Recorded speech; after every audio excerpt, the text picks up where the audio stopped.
তো hello guys, আমি এখন এসেছি দাদুর বাড়িতে আমার মাসির বিয়েতে। তো তোমরা সবাই দেখতে থাকো।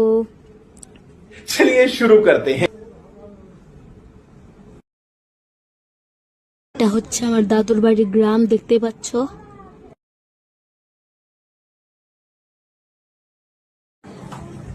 তো গাইস, এবার আমি একজনকে দেখাবো তোমাদের, দেখো তোমরা।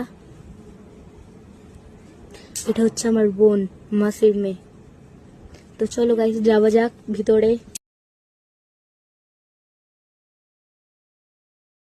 তো গাইস, ভিতরে চলে আসলাম। এই দেখো বিয়ের মণ্ডপটা।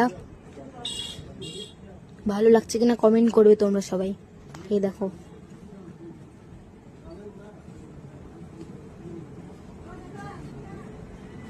এখন এটা কি বলে না, এটা আমার জানা নেই। এখানে কলার গাছ লাগালো। এটা হচ্ছে বিয়ে।